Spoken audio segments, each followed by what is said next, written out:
श्रोते हो नमस्कार. जिज्ञासा या कार्यक्रमात आपलं सहर्ष स्वागत. आपल्या जिज्ञासा कार्यक्रमात औषधाचं विज्ञान ही मालिका सुरू आहे.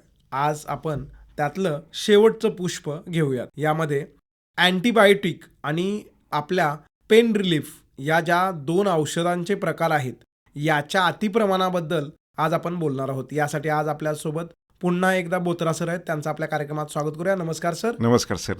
सर म्हणजे ही तर एक भयंकर गोष्ट आहेच. पण यामध्ये जे बदल आता आपल्या औषध संशोधनामध्ये जे बदल काय होत आहेत, त्या बदलांचा परिणाम कितपत राहील भविष्यासाठी? नाही, बदल तर भरपूर होतात, कारण जवळजवळ सगळ्या ज्या आहेत कंपन्या, त्यातल्या बऱ्याचशा कंपन्या ज्या आहेत त्या त्या बाबतीने आपलं काम हे करतायत. कसं आपण नवीन नवीन शोधू शकतो. अतिशय अभिमानाची गोष्ट अशी, म्हणजे माझ्यासाठी तर व्यक्तिशः अभिमानाची गोष्ट आहे की आमचे मित्र त्याच्यामध्ये प्रकल्पात प्रमुख सहभाग आहेत. असं ओखाड नावाची आपण छत्रपती संभाजीनगरला जी कंपनी आहे, त्यांनी पण एक जागतिक स्तरावर विविध सगळ्या प्रकारच्या जंतूंवर कामात येईल असं, आणि ज्याच्यावर अजून रेजिस्टन्स डेव्हलप झालेलं नाही आहे, असं एक शोधलं आहे, ज्याचं आता नुकतंच काही दिवसापूर्वी त्याला परवानगी मिळाली वितरित करण्याची. पण असं मात्र असे अँटीबायोटिक हे सगळीकडनं येतात, म्हणजे भारतही प्रयत्न करत आहेत, कंपन्या प्रयत्न करत आहेत. दुर्दैव असं आहे की बरेचशादा असं होतं आहे की नवीन आलं की वापर ही पण एक सगळ्यात मोठी प्रॉब्लेम झाला आहे, की कंपनीने नवीन टाकलं की हा सगळ्यात चांगला आहे. बऱ्याचदा पेशंटना किंवा त्यांना ट्रीटमेंट देणाऱ्या डॉक्टरांना वाटतं की हे नवीन आलेलं आहे, हे जास्त उपयोगी आहे, लगेच आपण देऊन टाकूयात. तर जो रिझर्व्ह म्हणून ठेवायचा होता आपल्याला अतिशय निकडीच्या काळामध्ये, तर तसे रिझर्व्ह आपल्याकडे कमी होत चाललेत आता.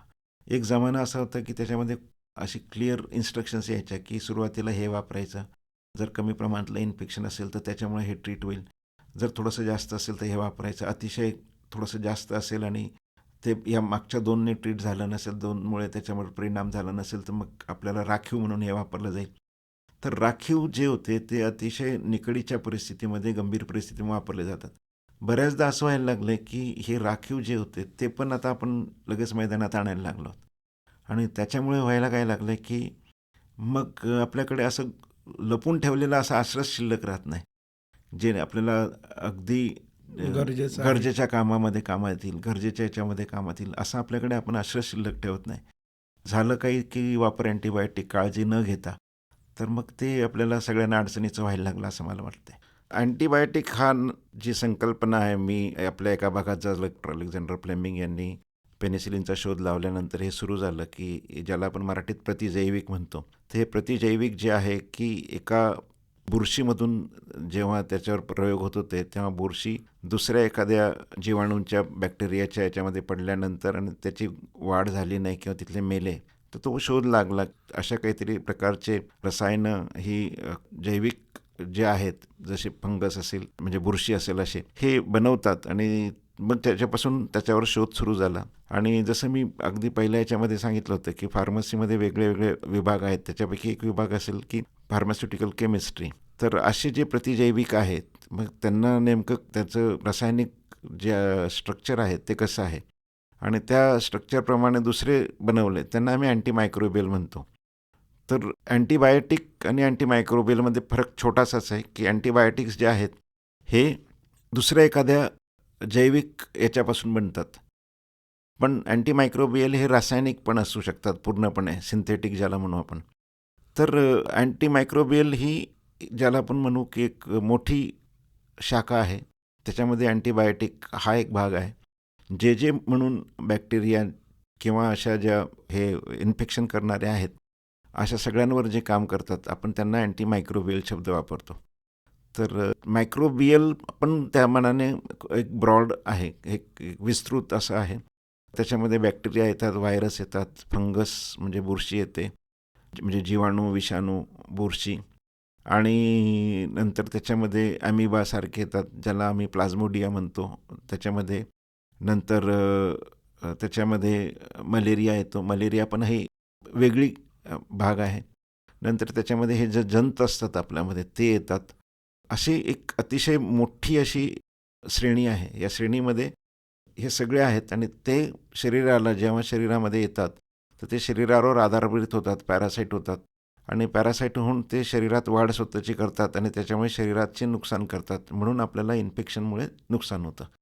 तर त्या इन्फेक्शन जे होतं, त्या इन्फेक्शनला दूर करण्यासाठी किंवा इन्फेक्शन येऊ नये याच्यासाठी शरीर आपलं खूप तयार असतं. शरीरात अगदी सुरुवातीचं सगळ्यात महत्त्वाचं म्हणजे आपले जे पूर्ण शरीर आहे, जे आपल्या त्वचेने झाकलेलं आहे, की कुठलेही बॅक्टेरिया आपल्या शरीरात प्रवेश करणार नाही. आपल्या ज्या शरीराच्या ज्या ओपनिंग्स ज्याला म्हणू आपण, की ज्याच्यातून आहेत, जसं नाक, कान, तोंड, इतर भाग, तर याच्यातून ज्या आहेत तिथे पण बऱ्याच प्रमाणात वेगळे अशी रसायनं आहेत, की जेणेकरून तिथून जर काही जात असेल तर ते पण शरीरात कुठे पसरू नये म्हणून. आणि या सगळ्यांचं अतिशय निसर्गाने आपल्याला मोठं वरदान दिलेलं आहे, की या सगळ्यामधून आपल्याला शक्यतोवर इन्फेक्शन होणार नाही. सर, आता ज्या पद्धतीनं अँटीबायोटिकचा किंवा अँटीमायक्रोबियलचा आपण विचार करतोय, त्या पद्धतीनं एक अज्ञान जे सामान्य लोकांच्यात दिसतं, की साधा खोकला झाला तर जाऊन अँटीबायोटिक घे आणि हे कर, किंवा डायरेक्ट डॉक्टरला किंवा डॉक्टर असतील नसतील तर जाऊन आपण स्वतःच खरेदी करणं आणि ते वापरणं, हे कितपत भयंकर आहे? नाही, हे भयंकर आहे माहीत झालं म्हणूनच शासनाच्या स्तरावरून कारवाई झाली. त्यांनी त्याला नाव दिलं होतं रेड लाईन कॅम्पेन म्हणून. तर औषधांच्या ज्या खोके असतील, गोळ्यांचे हे असतील, त्याच्यावर त्यांनी लाल रेष मारली, की हे औषध तुम्ही डॉक्टरांच्या सल्ल्याशिवाय घेऊ नये. दुर्दैवाने ती लाईन छोटी होती किंवा ते बघितलीच नाही, की हे तुमच्या डॉक्टरच्या सल्ल्याशिवाय घेऊ नये. अशा रेड लाईनचं त्याला खूप प्रसिद्धी पण देण्यात आली, त्याला रेड लाईन कॅम्पेन म्हटण्यात आलं. तर ते रेड लाईन बघितलीच नाही किंवा रेड लाईनला आपण दुर्लक्ष केलं. मग हे आपण जोपर्यंत त्याच्यावर लक्ष देऊन करत नाही, तोपर्यंत ह्या सगळ्या अडचणींचा आपल्याला सामोरे जावे लागणार अशी परिस्थिती आहे. म्हणजे सर, लहान मुलांच्या बाबतीत तर ही गोष्ट म्हणजे तेवढी म्हणजे ज्येष्ठांना प्रतिकारशक्ती बऱ्यापैकी चांगली असते प्रौढांच्यामध्ये, पण लहान मुलांच्यामध्ये प्रतिकारशक्ती तयार होत असते किंवा त्यांचं वाढ होत असते, त्या काळात जर अशी अँटीबायोटिक त्यांच्या याला गेली तर ती म्हणजे त्यांना हो, हो, हो. तेच तर. परिस्थिती गंभीर करू नाही, शकतात. होतं काय तेच सांगतो तुम्हाला, की आता जसं आपलं आयुर्वेद जे होतं, आयुर्वेद हे सुदृढ शरीराकरता होता. सुदृढ शरीर, मन, तन, मन सगळं त्या पद्धतीने. आणि दुर्दैवाने काय व्हायला लागलं, की आयुर्वेदाकडे आपण लोक एवढ्याच याच्याने बघतो, की काहीतरी जे ॲलोपॅथीमध्ये ट्रीटमेंट होत नाही त्याच्याकरता आपण आयुर्वेद बघतो. आयुर्वेद हे ट्रीटमेंटपेक्षा पण प्रिव्हेन्शनसाठी खूप महत्त्वाचं होतं. आयुर्वेद आपल्याला वेगळे हे देत होते, की आहार कसा असावा, तुमची दिनचर्या कशी असावी, तुमच्या आहारात काय सोबत घ्यायला हवं, काय घ्यायला नको. आणि या सगळ्या गोष्टी ज्या आहेत, म्हणजे त्यांच्याकडे एक मोठी कन्सेप्ट होती विरुद्ध आहार, जी आपण कुठेच बघत नाहीत. बरोबर. तर माझ्या वाचनात ते आली खूप वर्षापूर्वी, आजच्या जवळजवळ 15-20 वर्षापूर्वी. कोणीतरी एक अतिशय चांगल्या वैद्य होत्या, त्यांचं सदर होतं हे विरुद्ध आहार म्हणून. तर अतिशय छान असं सत्र होतं ते. तर ते हे सगळ्या ज्या गोष्टी आहेत त्या आपण वेगळ्या ठिकाणाहून चांगल्या घेऊन केल्या पाहिजे होत्या. ते दुर्दैवाने काय झालं, की आयुर्वेदला असं झालं, की नाही संधिवात आहे, ॲलोपॅथीला खूप दिवस झाले होत नाही, मग मी चाललो, किंवा माझा सर्दी खोकला खूप दिवस झाले बरे होत नाही, ॲलर्जिक आहे, मग मी आयुर्वेदिक किंवा होमिओपॅथीकडे चाललो. पण त्याच्यामध्ये पण आपण एवढंच बघतो, की मी पाहिजे तसा वागेल, मी खायचं ते खाईल, मी राहायचं तसा राहील. पण मी आजारी पडलो, की मला काय नाही, मला माहिती आहे की अँटीबायोटिक मिळतात, अँटीबायोटिक फटकाने वापरेल, तेच लावेन. हम्म. तर ही जी आपल्या मानसिकता आहे ती दूर व्हायला हवी. ती जर दूर झाली तर मग आपण आपण आधीच तयार राहू. आपली शरीरयष्टी तयार राहील त्याला, की नाही, इन्फेक्शनला आधीच आपण रोखू. आपण जर इन्फेक्शनला थांबवलं, अगदी कोणाची मदत न घेता, तर मग आपलं शरीर निश्चितपणे अँटीबायोटिकची गरज कमी पडेल. कमी अँटीबायोटिक वापरलं तर ते अँटीबायोटिक आपल्याला इमर्जन्सीला कामात येईल. अशी एक संकल्पना आहे ह्याच्यामध्ये. म्हणजे सर, शास्त्र आणि शस्त्र कितपत आणि कशा पद्धतीनं वापरलं पाहिजे हो. हे समजणं प्रत्येकाला गरजेचं अतिशय आहे. महत्त्वाचं आहे, अतिशय महत्त्वाचं. आणि त्याच्याकरता तज्ज्ञांकडनं ते सल्ला घ्यावा. आता प्रत्येकाला हे अपेक्षित नाही आहे, की त्यांनी याचा सगळ्याचा अभ्यास करावा. बरोबर. मग आपल्याकडे तज्ज्ञ असे डॉक्टर्स आहेत किंवा त्याच्यातली संपूर्ण चांगल्यापैकी माहिती आहेत असे फार्मासिस्ट आहेत. आपण त्यांना न घेता आपण गेलो मेडिकलवर, की मला नाही माझ्या कोणीतरी नातेवाईकाने हे घेतले होते अँटीबायोटिक किंवा त्यांना डॉक्टरांनी दिले होते, मग मी डॉक्टरांना आता परत फी कशाला देऊ?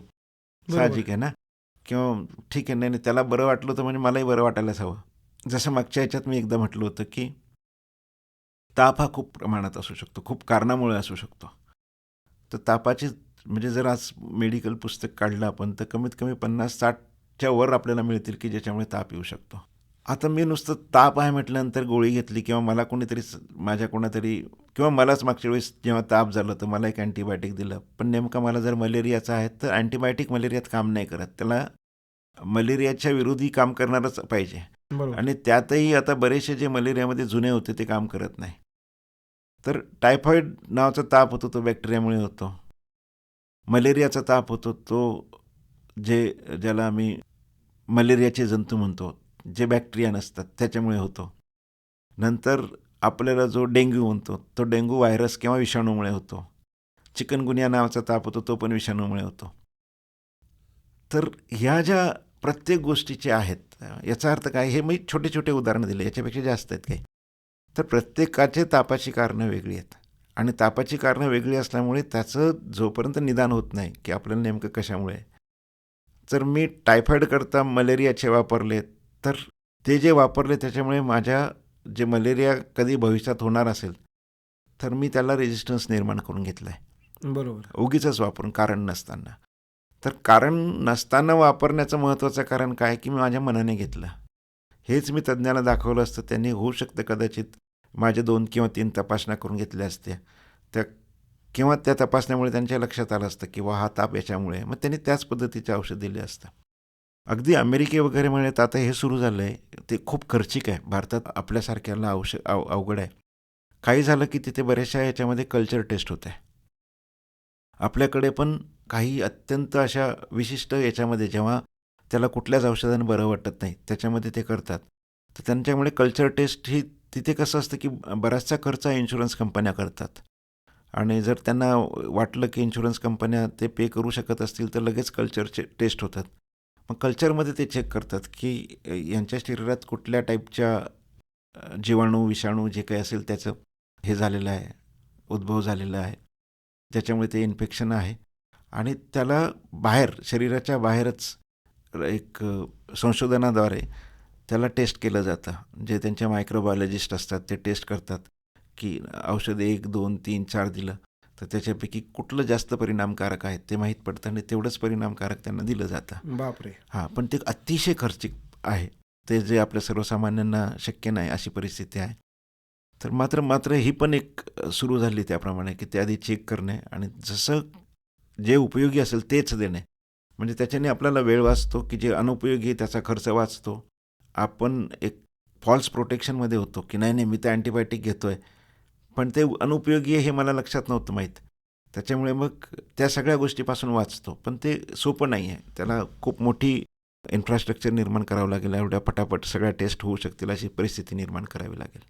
सर, एकूणच औषधं हा विषय आपण एक विज्ञानाचा किंवा एक समजण्याचा विषय म्हणून सुरू केला होता, की हो. त्यातल्या वेगवेगळ्या प्रकार. पण आज आपल्याकडं शेवटाकडे येताना ह्या औषधाच्या विज्ञानाच्या ह्या मालिकेच्या, कारण की हा विषय न संपणार आहे. हो, निश्चित, पण निश्चित. ह्या मालिकेच्या शेवटाकडे येतच असताना असं वाटतं, की कुठलीही गोष्ट करताना तज्ञ असो किंवा डॉक्टर असो, फार्मासिस्ट चांगला असो, यांच्या सल्ल्यानंच केली पाहिजे. निश्चित. कारण की कुठलंही दुखणं आहे याच्याबद्दल आपण माझं दुखतंय आणि लगेच जाऊन मी औषध घेतलं आणि बरं होतोय. ही संकल्पना खूपच आपल्याला खोलात घेऊन जाणारी आहे. हो, निश्चित, निश्चित. सर, जाता-जाता या सगळ्या बाबतीत आमच्या श्रोत्यांना, काही डॉक्टर मित्रांना, काही तज्ञांना तुम्ही काय सल्ला द्याल? महत्त्वाचं एकच आहे, की डॉक्टरांना तर ते त्याच्यातले तज्ज्ञ असतातच. पण माझी एक विनंती राहील, की प्रत्येक याच्यामध्ये बऱ्याचदा जे रिसर्च करताचे नियतकालिके असतात, त्याच्यामध्ये ही माहिती आलेली असते, की कुठल्या प्रकारच्या जंतूंचा कुठल्या भागात प्रादुर्भाव आहे आणि कुठले सेन्सिटिव्ह आहेत, म्हणजे जे अँटीबॅक्टेरियलमध्ये मरतील आणि कुठल्या याच्यामध्ये रेझिस्टन्स झालेलं आहे. ही माहिती जर त्यांना मिळवून ठेवता आली आणि ती जर त्यांच्या याच्यात असेल, लक्षात किंवा त्यांच्याकडे कुठे लेखी स्वरूपात असेल, तर त्यांना ते सोपं जाईल. म्हणजे जे आपल्याकडे चांगलं काम करतात तेच त्यांना देता येतील. जे कामाचे नसतील ते देता येणार नाही. आणि दुसरी विनंती अशी राहील, की बऱ्याचदा डॉक्टरांना प्रेशर असतं पेशंटचं, की पेशंटला असं वाटतं, की मी आजार भलेही किती माझ्या चुकीने घेतला असेल, पण तो 2 दिवसात बरा व्हायला हवा. माझ्या इन्फेक्शनला जरी मी मागचे काही दिवस घेतले असतील, 15 दिवस, महिनाभर हळू वाढत गेलं, मी लक्ष केलं नाही. पण मला मात्र आता ते 2च दिवसात बरं व्हायला हवं. मग त्याच्याकरता ते डॉक्टरांच्या मागेही लागतात, की आम्हाला अगदी हेवी अँटिबायोटिक द्या, किती महाग असेल तर द्या, पण मला लवकर 2 दिवसात, 4 दिवसात बरं करा. आणि बऱ्याचदा डॉक्टरांना पण ते प्रेशर असतं, कारण बऱ्याचदा पेशंट असे असतात, की अगदी जे इथिकल चांगले प्रॅक्टिस करणारे डॉक्टर असतात, ते म्हणतात नाही, की त्याला ग्रॅज्युअली आपण हळूहळू कमी करू. त्यांना धीर नसतो. ते एकाकडनं दुसऱ्याकडे लगेच जायचे प्रयत्न करतात. तर अशा परिस्थितीमध्ये थोडंसं त्यांच्यावर प्रेशर असल्यामुळे ते पण मग जे चांगली हेवी असेल, जे नवीन असेल, ते वापरायला सुरुवात करतात. पण मग भविष्यात अशा पेशंटमार्फत, आणि त्या बरेचसे पेशंट असे असतात, की थोडंसं बरं वाटायला लागलं, की ते पूर्ण कोर्स करत नाहीत. कारण ते डॉक्टरांकडेच तेवढ्या प्रेशरने जातात. नवीन म्हटलं, डॉक्टरांनी सांगितलं, की नवीन आहे, चांगलं आहे, महाग आहे. तेवढं मनाचं समाधान झालं, थोडंसं अजून कमी झालं, की ते लगेच बंद पण करतात. आणि ते बंद केलं, की मग त्याला सुरू झाला रेजिस्टन्स, की ते परत कामात येत नाही. तर ती एक विनंती राहील, की अगदी आवश्यक असेल तेव्हा त्यांनी नवीन किंवा जे अत्यंत जहाल घातक असं आहे, जहाल म्हणजे पोटेंट ज्याला मी म्हणतो, तर ते त्याला रिझर्व्ह म्हणून शक्यतो ठेवावं, अशी त्यांना विनंती राहील. फार्मासिस्ट बंधूंना माझी विनंती राहील, की जी रेड लाईन टॅग आहे ऑलरेडी, त्याच्याप्रमाणे त्यांनी स्वतःहून अतिशय त्याच्यावर आता निर्बंध पण चाललं आहे शासनाचं आणायचं, की आम्ही ओव्हर द काउंटर म्हणतो, OTC. तर OTC प्रकारात अँटिबायोटिक्स देऊ नये. बऱ्याचदा दिले. तुम्ही म्हटले, आता तुम्हाला फार्मासिस्टने दिल्याशिवाय तुम्ही तर स्वतः बनवणार नाही निश्चितपणे. बरोबर. तुम्ही जाणार फार्मासिस्टला, म्हटले, की नाही, मला बोत्रा सरांनी मागच्या वेळी सांगितलं होतं, की त्यांनी हे अँटिबायोटिक घेतलं, ते बरे झाले, मग मला पण तेच द्या. मग त्यांनी दिलं तुम्हाला, म्हणजे तो पण एक टप्पा आहे. मग फार्मासिस्ट बंधूंना ती विनंती राहील, की शक्यतोवर तुम्ही OTCवर अँटिबायोटिक देऊ नये. त्यांनावरही प्रेशर असतं. तुम्ही त्यांचे जुने कस्टमर आहात, एवढे वर्ष त्यांच्याकडनं घेतात, आणि तुम्ही म्हटले द्या, म्हटल्यानंतर थोडंसं त्यांना तो अडचणीचा भाग होतो. कारण ते दिलं जातं म्हणूनच तुम्ही वापरतात, सगळ्यात महत्त्वाचं असं आहे. आणि निश्चितपणे आपण सगळ्यांनी, पेशंट्सने ती काळजी घ्यायची, ते की सल्ल्याशिवाय आपण घ्यायचं नाही. आपली प्रतिकारक्षमता वाढवायची. प्रतिकारक्षमता चांगली असेल तर आपल्याला शक्यतो गरज पडणार नाही. आणि अगदीच गरज भासली तर तज्ज्ञांच्या सल्ल्याने, फार्मासिस्टना विचारून, त्यांनाकडे पाहिजे तर अजून 2दा शब्द विचारून आपण घेतली, तर निश्चितपणे आपण बऱ्याचशा आपलं याच्यामधलं कॉन्ट्रिब्युशन टाळू शकतो. कारण मी एकट्याने समजा नाही पाळलं, तर त्या अँटिबायोटिकला जर मी कारणीभूत ठरलो, तर माझं ते रेजिस्टन्स तुम्हाला पण संक्रमित करू शकतो. कारण माझ्याकडनं तुमच्याकडे जेव्हा जाईल तो, तुम्ही आणि मी संपर्कात आहोत, संसर्गजन्य आहे. तर माझ्याकडनं जेव्हा ते इन्फेक्शन तुम्हाला येईल, तर कारणीभूत मी जरी रेजिस्टन्सला असलो, तरी भोगावं तुम्हाला पण लागणार आहे. बरोबर. म्हणजे जरी मी माझ्या चुकीने केलं, तर माझ्या परिवाराला, माझ्या आजूबाजूच्या लोकांना, माझ्या परिवारातील, परिसरातील सगळ्यांना मी कारणीभूत ठरू शकतो. ही आपण जर जाणीव ठेवली, तर निश्चितपणे आपण सगळे मिळून याच्यावर आळा घालू शकतो, असं मला वाटतं. म्हणजे एक माणूस स्वतःपासून म्हणजे मी ठरवलं, की मी सल्ल्यांनाच औषधं घेईन, हो. आणि औषधांचा वापरही योग्य पद्धतीनं, योग्य प्रमाणात सगळ्यांच्या मताने, दिलेला पूर्ण कोर्स पूर्ण करेन. हां, तरच याच्यावरती मी स्वतः सुरुवात केली, की सगळे सुरुवात सगळ्यात करतील. होतील. आणि प्रत्येकानं हेच समजून सुरुवात करावी. औषधं आपल्या चांगल्या आरोग्यासाठी, आपण लवकर बरं होण्यासाठी आहेत. त्यांचा वापर कशाही प्रकारे करू नये, हीच एक विनंती करेन आणि आजच्या कार्यक्रमात थांबेन. धन्यवाद. धन्यवाद सर. बरं तर मंडळी, याबरोबरच या कार्यक्रमातून आम्ही आपला निरोप घेतो. नमस्कार. या कार्यक्रमाला निर्मिती सहाय्य होतं संपदा पिलणकर यांचं, आणि सादर करते होते योगीराज बच्चे.